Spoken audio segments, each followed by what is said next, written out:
शिव में डूबे रहे। बड़ा प्रखर नियम था उस वृंदा का। भाई शिवलिंग पर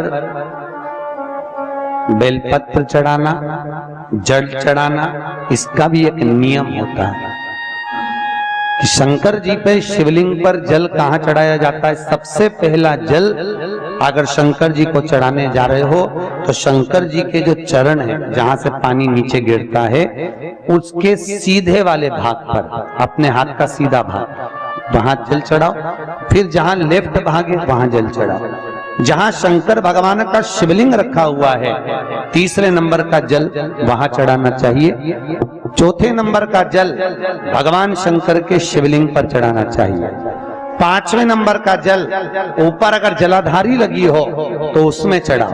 नी हो जलाधारी तो भगवान शंकर का जहां नंदी बैठा है, नंदी का एक पांव ऊंचा रहता है, उस पांव के पास में जल चढ़ाना चाहिए। पांव जल जल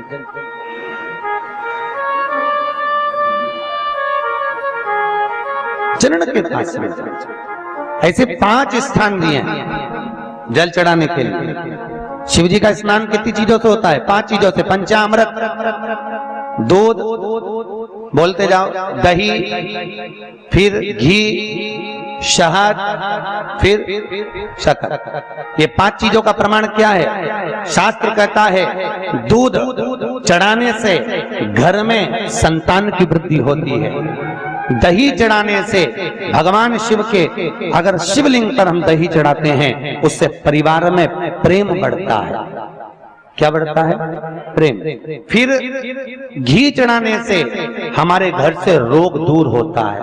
शहद चढ़ाने से, भगवान शंकर पर जो शहद चढ़ाया जाता है, वो चढ़ाने से घर में संपदा की वृद्धि होती है। और 5वें नंबर पर भगवान को शक्कर, खांड जो आप जानते होंगे, शक्कर आदि पिसी हुई चढ़ा देने से, शिव जी को चढ़ाने से हमारे घर के बच्चे जिद्दी नहीं होते।